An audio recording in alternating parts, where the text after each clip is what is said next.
Welcome to Building the Future with your host, Kevin Horick. Get ready to explore the cutting edge of innovation and entrepreneurship. From startups to industry giants, we're bringing you the visionaries shaping tomorrow. With listeners in over 150 countries, we're one of the fastest growing shows worldwide. Join Kevin, a seasoned software designer and tech expert, as we dive into the ideas and inventions changing our world. Building the Future starts now. Building the Future is brought to you by iClerk.ai. Are you a small business owner, a professional, or company looking to automate? Do you have difficulty hiring staff to perform mundane knowledge work like reporting, form creation, or information analysis? Leverage the power of AI and the automation of agents, even if you don't have the time or experience. Try us out with little risk and no upfront investment. It's time to work smarter, not harder. Visit iClerk.ai to learn more and get started today. Welcome back to the show. Today we have George Gebhart. He's the CEO and founder at Voltu Motor. George, welcome to the show. Thank you, Kevin. It's a pleasure to be here. Yeah, I'm excited to have you on the show. I think what you guys are doing is actually really innovative and cool, but maybe before we dive into all that, let's get to know you a little bit better and start off with where you grew up. Sounds good. So I grew up in Argentina. Okay. Small town near, German villages. Okay. So I'm basically my heritage is German Italian, typical in Argentina. Sure. I started, typical middle class family. Both my parents are professional. My mother is a lawyer. My father is a biochemist. Oh, interesting. Independent professions, both of them. And I grew up, in a typical middle class family from Argentina. That is not that different from the US. Yeah. Okay, makes sense. So you went to university. What did you take and why? So I am a person that started early with words, reading, and numbers. Okay. I was learning through my brothers that were, older than me.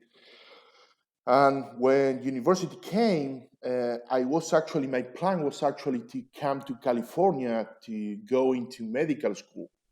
Okay. So I finished my high school 1 year earlier to come to California. My father said, you have some time. Why don't you try bioengineering? That was a career university that was really near my home. So I started, and I really liked that. So I went into biology and mathematics and physics, and all that mixed together. That blew my mind. Yeah, from that point, I started to get more curious and interested in control systems, artificial intelligence, um, robotics, electronics and software, and the infinite universe of applications that you have, and we're seeing nowadays with those topics. Interesting. Okay. Why has your dad ever told you why he recommended that to you? Like, what did he see in you that he thought maybe you should go down this path? So I think most important that bioengineering school is really well known. Is one of the first in America, in the whole Americas, and for sure the first one in Latin America. Okay. That's one portion. The other thing is that I was into physics and mathematics and chemical things. And I was really interested in molecular biology, so it made sense.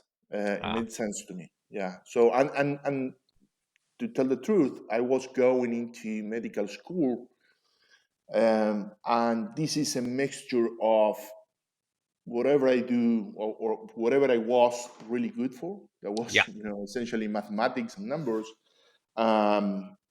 And biology and medicine. So that was, I think, Uh, that suggestion came from that point. Got it. Okay.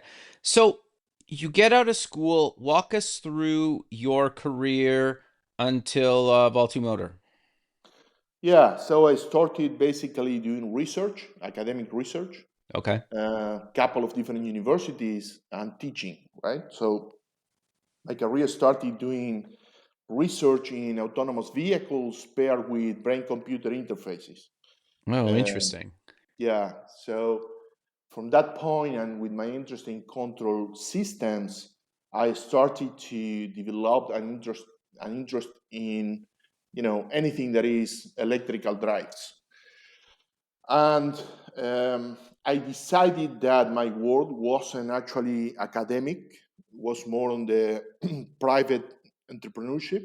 And I Okay. started the company to develop the whole, technology package for electric vehicles, from batteries to motors to control drives, all the software, everything that touched, basically the core of an electric vehicle system, is what we do, right?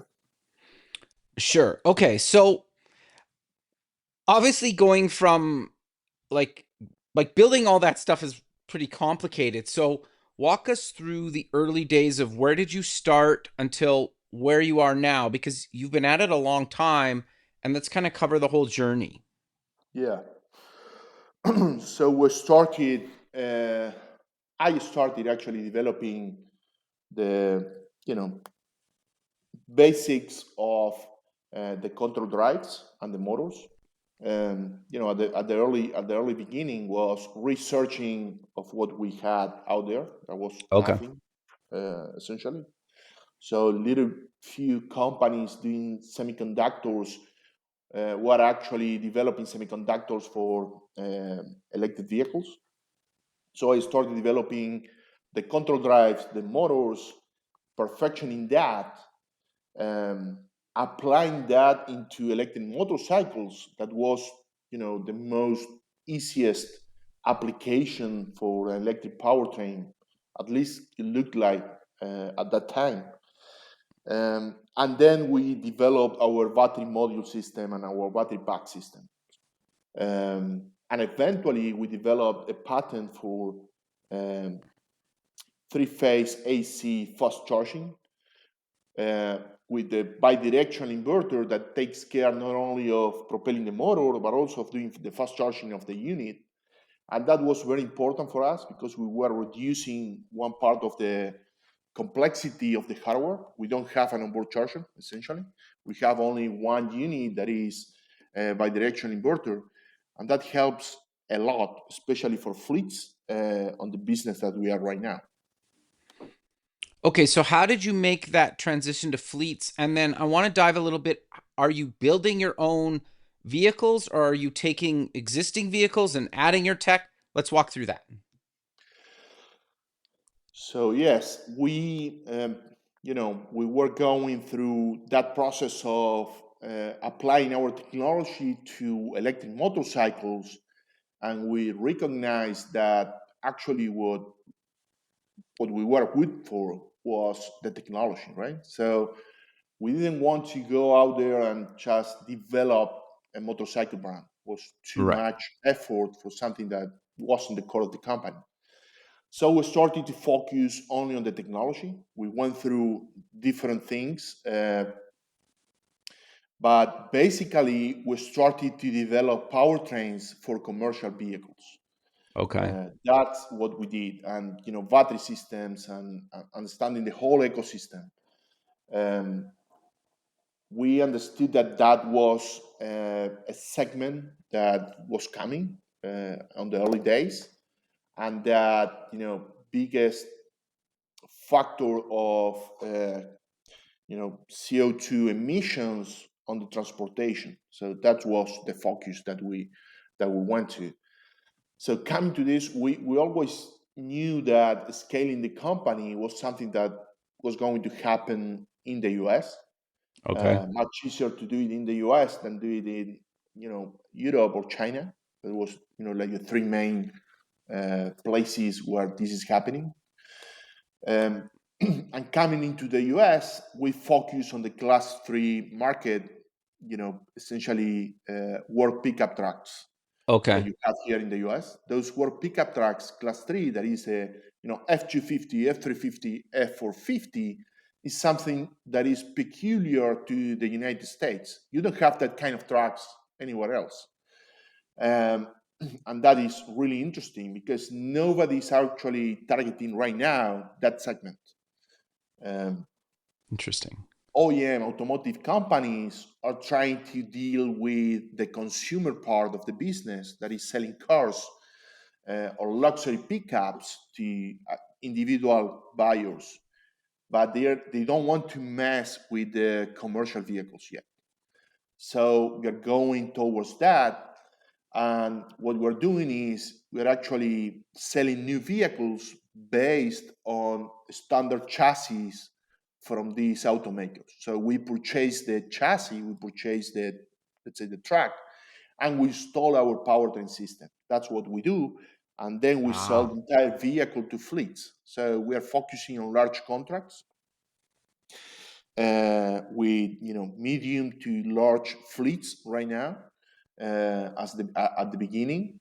That's what we do, right? So we go into the business coming with the vehicle platform that those fleets already know and like, but we right. electrify that platform, right? We come with an electric vehicle based on the platform that they are already using. Interesting. So, does the truck have to be new, or can you take their current fleet and update it with your technology? Well, we've done that in the past Okay. for pilot projects and for small fleets. Yeah. But now we are focusing on new vehicles, and Okay. the second step of the company is going to be just having our own chassis in partnership with one of these automakers, probably. So we're going to new vehicles. We don't want to be, in the past, and most of the fleets, they prefer new vehicles, right? They need to Right. renew. They need to renew the fleet, and they need to renew for electric vehicles. So what they do is that if they need to purchase new vehicles, they purchase already electric vehicles because they need to do that. That's essentially what's happening. Okay. No, that makes sense. So, how long does the conversion process roughly take for one vehicle? So for us, you getting that depends, of course, on the scale of the factory. And our plan right now, we're going to be able to do at least 10,000 per year. Oh, wow. Uh, Okay. yeah, that's essentially working 3 shifts. So that's going to be about 40 vehicles per day. There you have like a rough number, Right. like 40 vehicles, 24 hours. For only one vehicle, if you take the process from the beginning to the end, it's going to be about 32 hours. No, so it's pretty really fast. Yeah, it's standardized. We have our standardized powertrain with the components that are built just for that vehicle. So we're not purchasing batteries from another company to try to install it in a vehicle. We are manufacturing our own battery packs and our own battery modules with our technology to install in that specific vehicle. So it's essentially 3, 4 components and that we install on the vehicle, and you can go from that point. Right? Okay, so you had to manufacture and invent all these different components, and you're not getting off the shelf parts then, correct? Right, correct. We Okay. have developed and manufactured, and we are going to manufacture for these vehicles our battery modules. We don't manufacture the lithium cells. We manufacture the battery modules, Okay. where we have a special technology for cooling those lithium cells. So with this system that is an immersive cooling technology, we kind of have those cells in a lower temperature range, and we can manage that temperature to be in the best temperature possible for the lithium cells. And that allows us not only to uh, have a more efficient and more performant vehicle, but also to have much more energy in a smaller battery pack. So Ah, we can feed on this already standard chassis a lot of energy for having a lot of range for these vehicles. That's one portion. And then we manufacture our own motors and our own inverters. That's the electronics that propels the motors. That inverter is, a special portion of our technology also because, as I said, we have a bidirectional inverter technology that allows us not only to move the vehicle but also to do a fast charging, connected that to a standard industrial AC three-phase plug that you have that on every fleet, and right. with that you can do the fast charging of the vehicle. Usually, for doing fast charging, you need to go to a Tesla supercharger or DC fast charger out on the road. With this technology, without any additional investment, they are going to be able to do that fast charging right in the place where they have the vehicles, right? Interesting. Okay, so what's the rough range that you can get out of your batteries? So we're targeting 350 miles. Okay, That's the base range. With the vehicle fully loaded and depending on the road, you're going to go into 250, depending, how you use those vehicles, how much weight you're carrying, all the kind of things. sure. But important is these are four-wheel drive, and we have the same towing capacity as the original vehicle. That's Ah, something very important for the fleets also.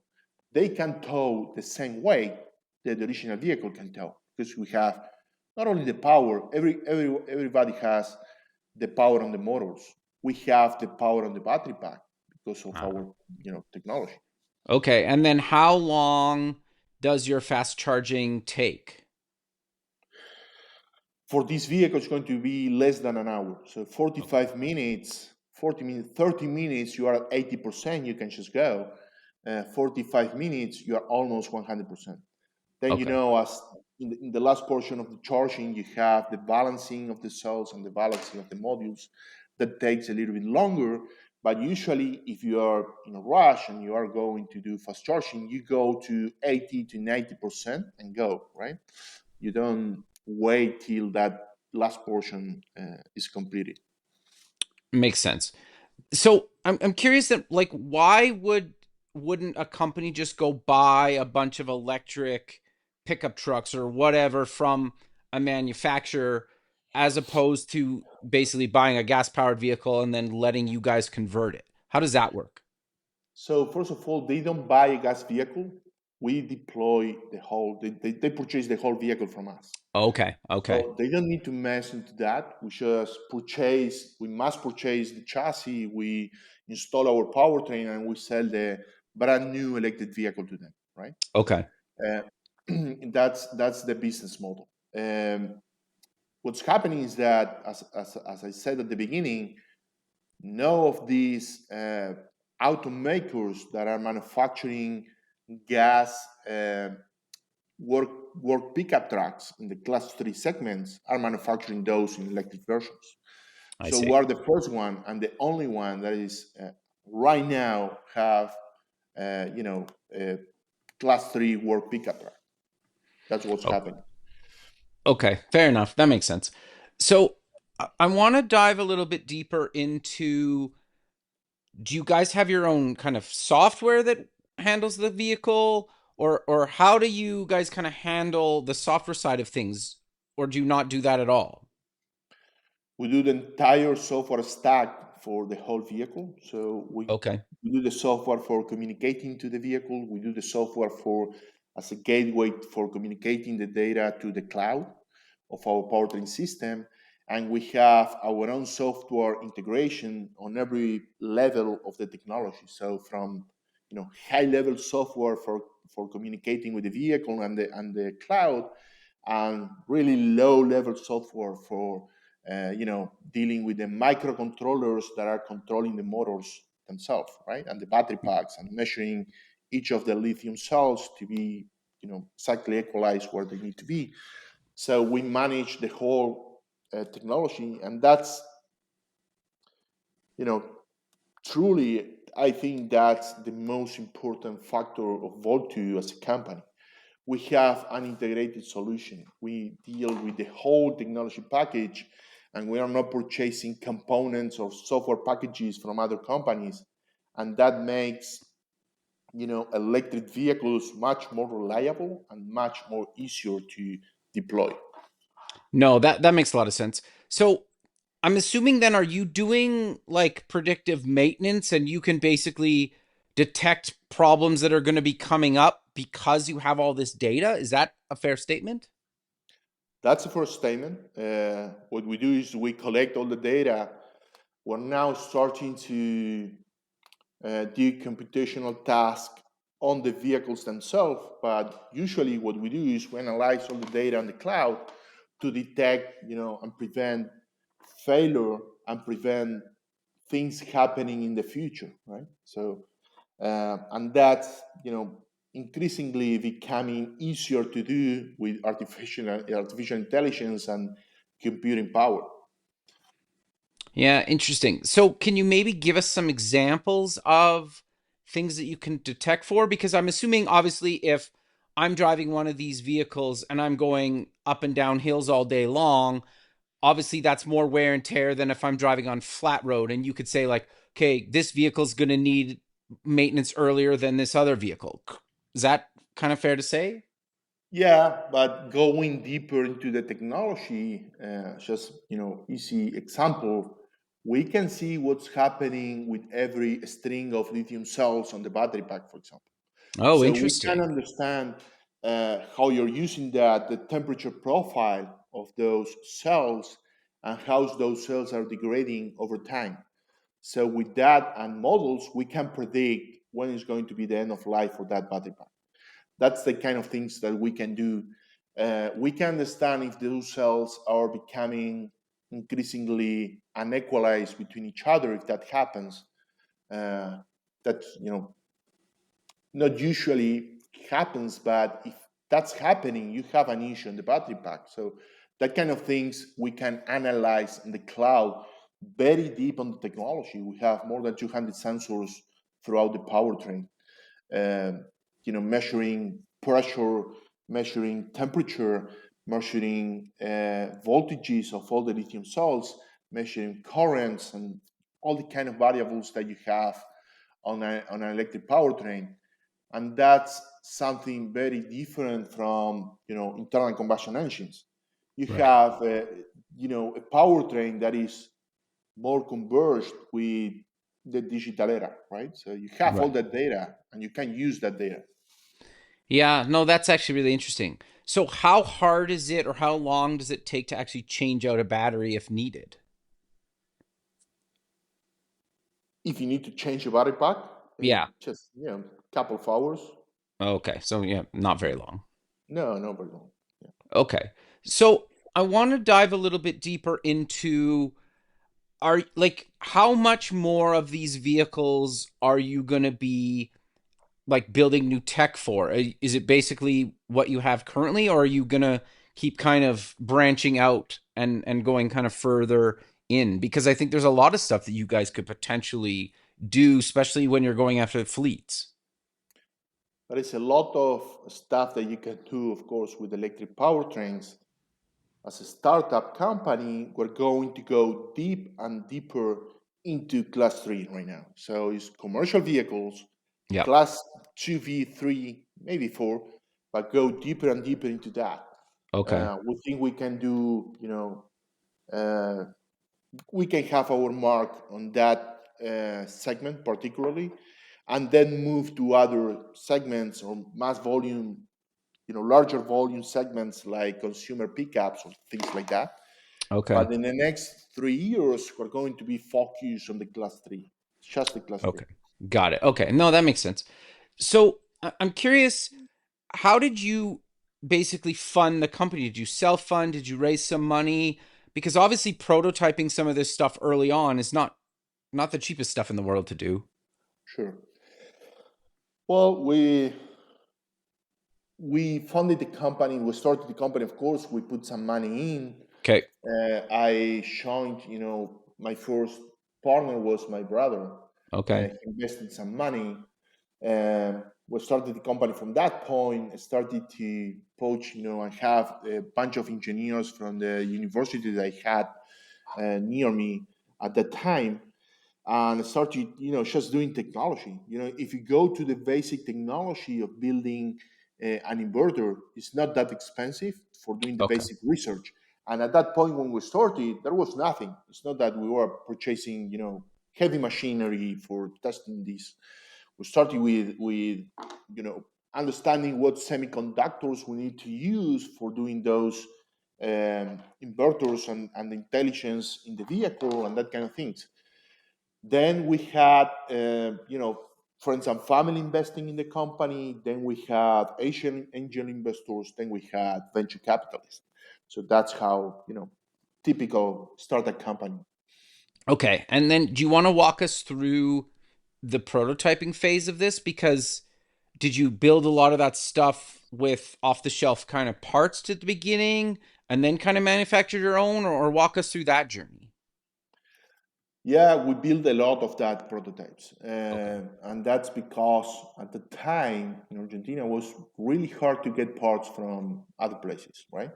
So now Sure. here in the US, you can order, aluminum part from China, Taiwan, Korea, whatever, India, and you have that part in less than a week, right? Right. So what we did is we purchased the machinery. We purchased CNC machines to start prototyping those, and we actually did all of that. We prototyped even the electric motorcycles that we did. We built them ourselves.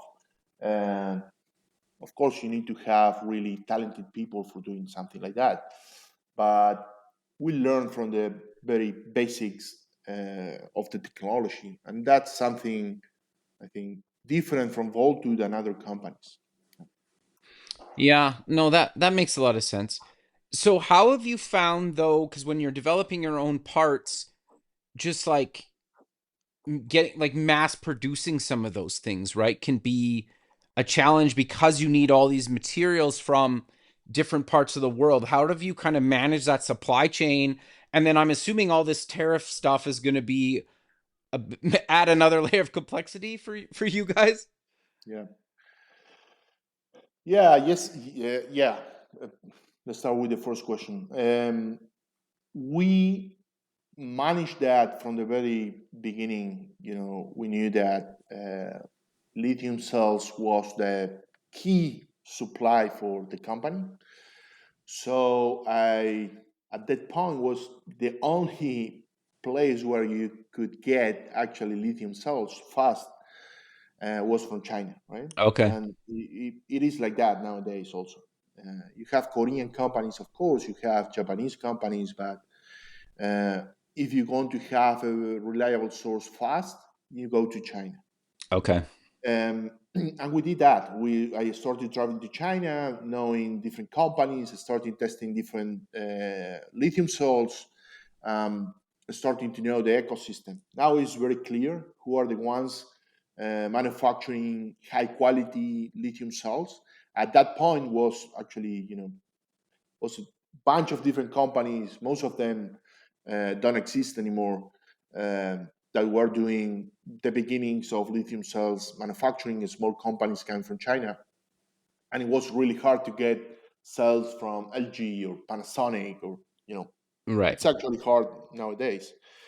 So regarding tariffs, yes, it is a burden. Because that's not only for the Chinese supplier, Chinese lithium salts. It's coming from anything that's coming from Mexico is going to be the same thing, And Right. but on the other side, it's also an opportunity, right? So we're talking with companies to bring the lithium cell manufacturers near our facility. So I see. in a couple, it's going to take some time, but in a couple of years, we would have our vehicle manufacturing facility or powertrain manufacturing facility, and near that, or even in the same roof, you're going to have cell manufacturing that is going to be with the technology that we are licensing from I see. renowned lithium cell manufacturing. So these kind of tariffs and these kind of regulations, what's doing is that it's changing. Business adapts, right? Always. So it's changing how you do things. Usually you purchase the lithium cells, and if you purchase a lot of them, so that company is going to bring some manufacturing to the US. Right. But right now, somehow we're going to be forced to have different kind of a scenario where we are going to manufacture those cells probably. We're going to license technology from the companies that have been doing that, for 10 or 20 years. Got it. No, that makes a lot of sense. So I've obviously read about that there's maybe some new battery kind of breakthrough technology that is supposed to extend range like double, triple, whatever. Is that like actually a reality or something you guys have been looking into? Is that still far out, or is that still kind of just like a nice pipe dream? Yeah, look, from where we started to where we are now, at least you have double of the capacity on the lithium cells. So that's happening. It's not something Okay, that it's already happening. so it's like 10% every year. Oh, We're that using high. now, Okay, yeah, we're interesting. using now, it's a lithium cells that is 5 amp hour, and they already have a model that is 6 amp hour, right? So, Okay, okay, are you manufacturing that? No, we need, companies to start purchasing those, but they already tested. So that's happening all the time. And of course, you have some, that's the typical, additive uh, innovation that you have every year. And there is a couple of promising technologies for the future, like solid state, right? Solid state batteries. yeah, That's coming probably in 5 to 6 years from now. okay. Oh no, that makes sense. So I'm curious, how much does your technology save a company over a lifetime of owning one of, the trucks that they purchase from you guys compared to what they've been doing in the past? Right. So that depends directly on how much they use the vehicles. But on our calculations, they do recover anything that is, the electrification cost in less than 4 years, and they have another 4 to 6 years to not pay anything on gas, right? Right. So it's a it's a big amount of money that they have. So essentially, the total cost of ownership is going to be half of what they have right now. Oh That's the wow. truth. Yeah. It's huge, like a huge savings. It's huge savings. It's long term, Yeah, and yeah, okay. that's where it's hard for some companies to make a decision, right? Oh, it's huge savings in the long term. Yeah, okay. No, that makes sense.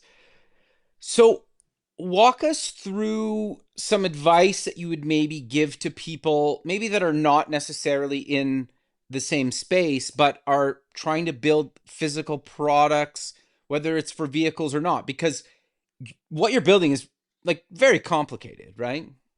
Yeah. Yeah, so for hardware companies, it's hard to get funding. You need to get innovative, not only on the technology that you want to deploy, but also on how to do it step by step, right? So the first one is just do it, right? So don't go into infinite loops of thinking how to do it. Just go and do it. And you're going to learn in the process. Probably you're building something that nobody else has built, or if someone is building that, you don't have access to that knowledge. So you need to get, and it's becoming easier to do physical things also. Sure. You can get prototypes in 1 2 days. We used to manufacture those prototypes, right? So Right. it was harder, but you have always a set of tools that you need to use in a smart way to make it work. Um, it's possible. You just need to go and do it. And probably because you are coming from nothing and you're a startup, you're building things that the large companies don't want to mess with, right? Right. And that's the important part. We started building motors and inverters much earlier than most of the OEMs companies. That's something that makes a difference over time. Yeah, that makes sense. And Like, are 3D printers helpful in Of course. prototyping and what you're doing? 3D printers are really useful for prototyping in the early stages of design and prototyping. We used to do physical things like machining something to understand how it worked.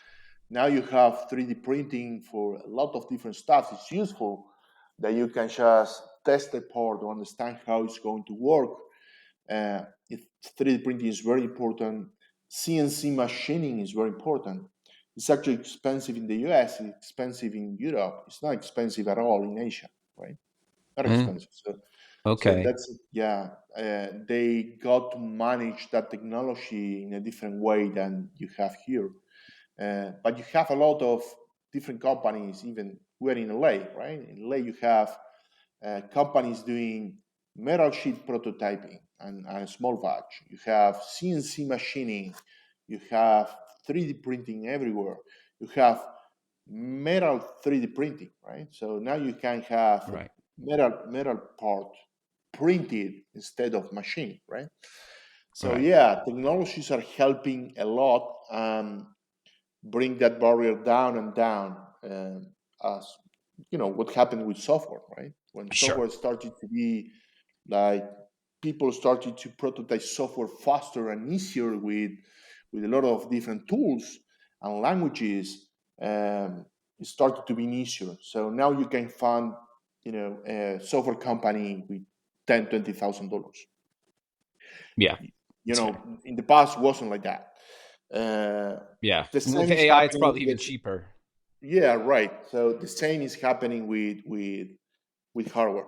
No, that makes sense. So would Yeah. you recommend outsourcing some of these early prototypes to like 3D printing places or metal prototyping places before you kind of buy your own equipment, or maybe try to get some used equipment first, like, or a bit of both? What's your thoughts around that? Nowadays, I think that you have so many resources uh, outside of the company that is cheaper and faster to outsource. Okay. But just the parts, right? Yeah, okay. You need to know the in and outs and brain of your technology. So you purchase the parts and you assemble those by yourself. You need to know how to do that. In the future, in a business perspective, it depends on your, volumes and a lot of different stuffs, that you can you kind of you, you can outsource a part or a portion of the technology without any issue, but you need to know it first. Yeah. And that's very important when you're doing something that is very new, like electric vehicles, Yeah, it makes because you sense. need to have the capacity of changing the design of those parts Yeah. as you go, right? So Yeah. you do 100 vehicles, for example, 100 powertrains. Something's going to change Yeah. because you found something that is better, or you have some part that is breaking, and you need to change. And you need to kind of be able to adapt. Most of the manufacturing companies where you can outsource, they cannot do that. It's Right. really hard for them to establish a process and a manufacturing line and then change it as we go. You need to do it as startup. No, that makes sense. So how does maintenance work for some of these vehicles? Do you guys have to bring one of your techs out? Can you train somebody on their staff to do it? A bit of both? How does that kind of work? Bit of both. We train people. We train people Okay. to understand the vehicles and how to use them. Basic maintenance they can do without any Yeah. issue. Basically, electric vehicles is really few maintenance. It's just controlling on our side is controlling that everything is okay, and we have all the data on the cloud. So Right. there is not too much to do if everything goes well. And then if you have a failure or something that needs to be replaced, we kind of replace that part. Okay. We bring that part in, understand what happened, and improve from that point. Yeah. Got it. Okay. How So in it's more replacing parts if there is a failure than repairing those parts. Yeah. Got it. No, that makes sense. How important is kind of patents to what you do? Because you kind of mentioned that earlier on, but like what advice do you give to people Should they get them? When should they get them? What are your thoughts around that? If you are in an industry that is going to disrupt big corporations, Yeah. it's really important to get your patents right, because you, not only because you want to win the battle, right? Sure. You want to be protected on your own technology.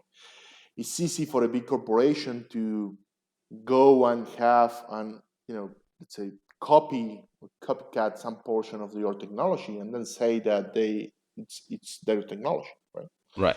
Maybe you haven't had time to go into public with the technology. It wasn't the right time, so they just go do it by themselves, and it's their technology after that, right? So, Right. and that happens all the time. So I think that patenting the key portion of your technologies that are making the difference is really important. Okay. And at what point would you kind of recommend applying for patents? Because obviously, if you're still kind of iterating, like you need to iterate to a certain point, but then at what point are you kind of like, okay, we should kind of patent this? I know that's kind of really hard to maybe answer, but is like, when did you guys decide to patent some of your technology? Like, how far along in that process were you? Like 80%, 100%, 90%, 60%? When you have some data and information that is telling you that this thing is going to work, and Okay. you can have, you can make a mistake, right? uh, Sure. but at that point where you have that information that is validating that this technology may work, um, is going to give you a game changer, you go and patent that. Okay. Do at least you go, do a disclosure, an IP, or whatever you have. If it is a patent, the better. But you need to do something to protect your early entrance on that technology, because someone else is going to develop that at some point, right? Yeah. No, I think that's actually really good advice. So I'm curious, as you're obviously building out these different vehicles and you're gonna eventually go after kind of different fleet type vehicles, what's your advice for actually getting some leads and closing some of these sales? Because your sales cycle has to probably be either immediate or maybe like 18 months to 2 years and probably everywhere in between. So, how have you kind of managed that? And what advice would you give to people that are kind of in that long, potentially long sales cycle? You start early.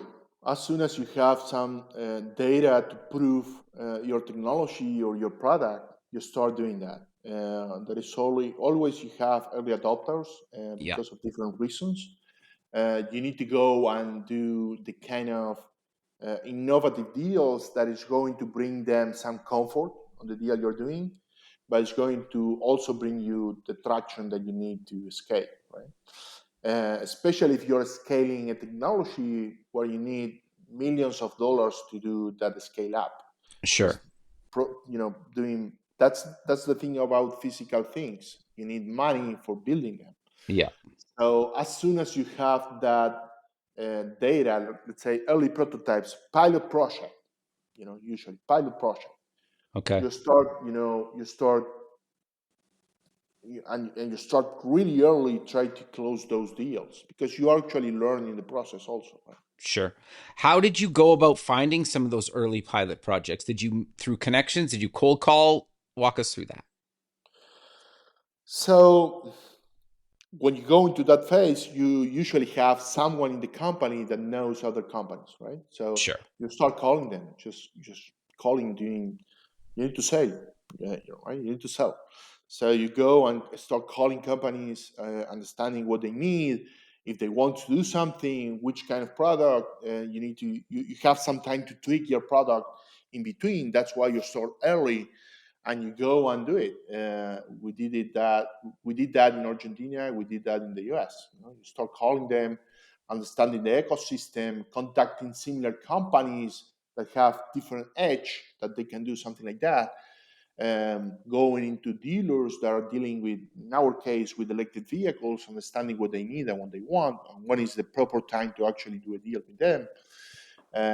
that's what we do. You start calling the fleets and calling the companies. So it's a lot of like grunt work and kind of probably rejection until you get it. Didn't happen overnight. Yeah, it's selling, and I know that startups right now are too focused on raising money, Totally. and it's the same process, right? You raise money, you go and sell the company, and you need to pitch them, and you need to convince them on what you have, so they put some money in, right? Yeah. That's the same process with selling a product. So Okay. they're going to use that product. They need to have, if it is something really new, they need to have the confidence that you're going to be there for them. So you need to pitch that. You need to practice, and you need to pitch that and go one by one, understanding what they need and how to close those deals. Any advice for people struggling with sales? Because sales is really, really challenging. Yeah, sales is challenging.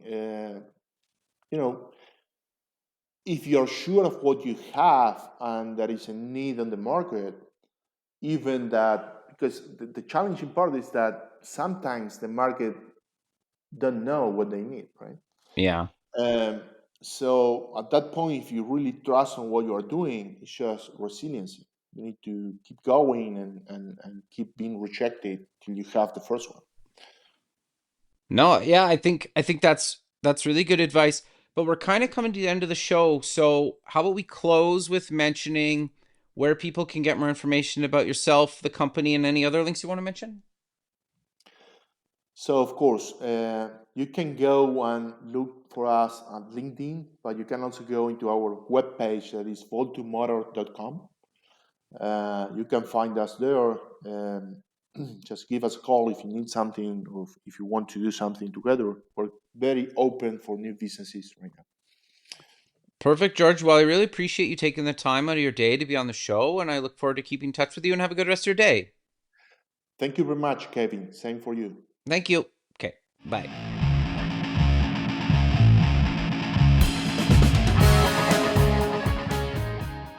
For more episodes, you can find us on all major podcasting platforms or visit IamBuildingTheFuture.com.